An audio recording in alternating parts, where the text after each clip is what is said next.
बचन बाबूजी महाराज भाग चौथा वचन नंबर 16। आगरा 27 अप्रैल सन 1939। मौज क्या है? अनामी और राधा स्वामी एक हैं। मौज is a wave arising out of the overflow of love and beneficence and spreading itself in the form of grace and mercy। अनामी पुरुष में घटना बढ़ना या ज्वार भाटा वगैरह किसी कोई चीज या अवस्था नहीं है। ओवरफ्लो जो कहा गया है उसके इस किस्म के मानी नहीं है। अनामी पुरुष चैतन्यता का समूह मुतलक है। वो जैसा था वैसा ही है और रहेगा। अनामी पुरुष के निकट वाला चैतन्य, जिसका कि अनामी पुरुष की तरह समूह नहीं था, यानी जिसमें कुछ कमी थी, अनामी की तरफ खिंच रहा था और खिंचकर उसमें समा रहा था। इन दोनों की संधि से जो अवस्था हुई वो ओवरफ्लो ऑफ लव, प्रेम की बाढ़ है और उसका नाम मौज है। यानी मौज जोशे मोहब्बत और प्रेम की उमंग है, जिसने कि अपना इजहार इस मतलब के वास्ते किया कि जिस चैतन्य का समूह पूर्ण समूह नहीं बना था और इसलिए उसको पूर्ण आनंद भी नहीं प्राप्त था, उसका पूर्ण समूह बने और उसको पूर्ण आनंद, रस और हर्ष प्राप्त हो। जिस कदर समूह बनने में कमी होगी उसी कदर चैतन्यता, ज्ञान, आनंद और रस भी कम होगा।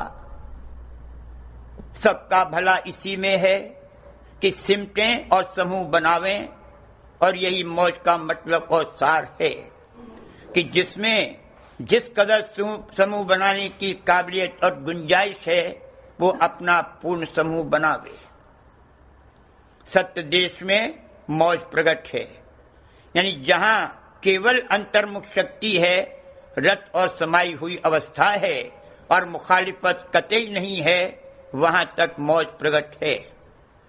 जहां से बहिर्मुख शक्ति पैदा हुई और दो धारें अलग हुई, वहां से मौज अंतर्गत और गुप्त हो गई और होती चली गई।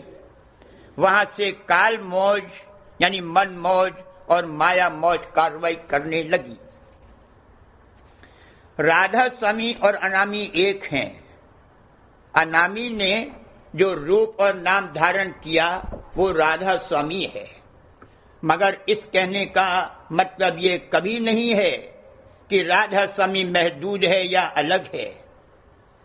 जैसे अनामी अकह, अपार, अनंत और अगाध है, वैसे ही राधा स्वामी भी अकह, अपार, अनंत और अगाध है।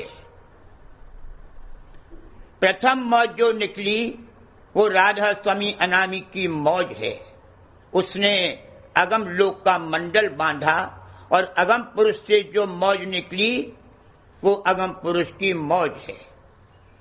अगम लोक में अगम पुरुष की मौज प्रकट है, यानी बाहर है, और राधा स्वामी अनामी की मौज उसके अंतर्गत है।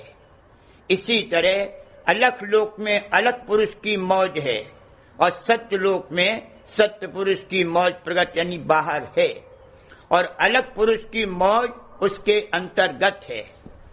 अगम पुरुष की मौज उसके भी अंतर में है और राधा स्वामी अनामी की मौज उसके भी अंतर्गत है। वैसे सत्य लोक तक पुरुष का ही रूप है।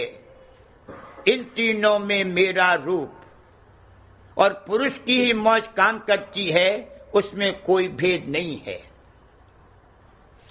राधा स्वामी जाल के अवतार लेने से पहले जो संत आए उन्होंने सत्य नाम का भेद दिया और वे सत्य पुरुष की मौज से आए थे। जब राधा स्वामी जाल परम संत सद्गुरु स्वरूप धारण करके पधारे तो वे राधा स्वामी की मौज लेकर आए।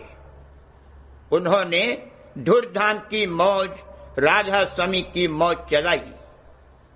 मगर सत्य पुरुष और राधा स्वामी अनामी की मौज अलग नहीं है, क्योंकि जैसा ऊपर बयान किया गया है, सत्य पुरुष की मौज के अंतर्गत राधा स्वामी की मौज गुप्त और प्रेरक है।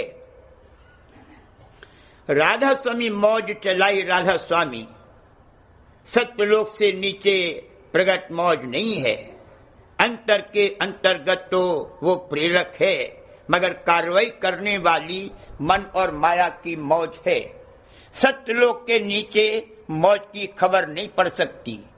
मौज का जो ज़हूर होता है वो दिखलाई देता और मालूम पड़ता है। जब सूरत न्यारी हो और उसकी खबर पड़े और शब्द की खबर पड़े, तब मौज की भी खबर पड़ सकती है। यानी सूरत दिखाई दे तो मौज भी दिखाई दे।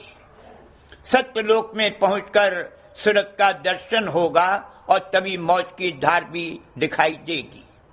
मगर जैसा कि अभी कहा गया है, अंतर के अंतर्गत सत्य प्रेरक मौज ही है, और उसकी यही कार्रवाई और सार और मतलब है कि शुद्ध चैतन्य सिमटे और समूह बने।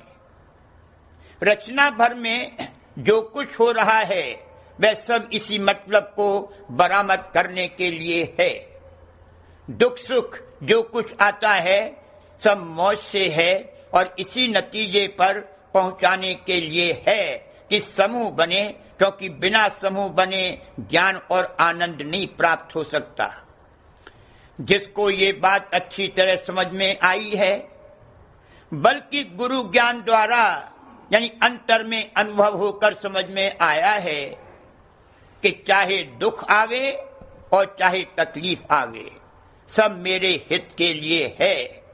वही धीरज के साथ सब हालतें बर्दाश्त करता है और हमेशा मौज से मापकत करने की कोशिश करता है।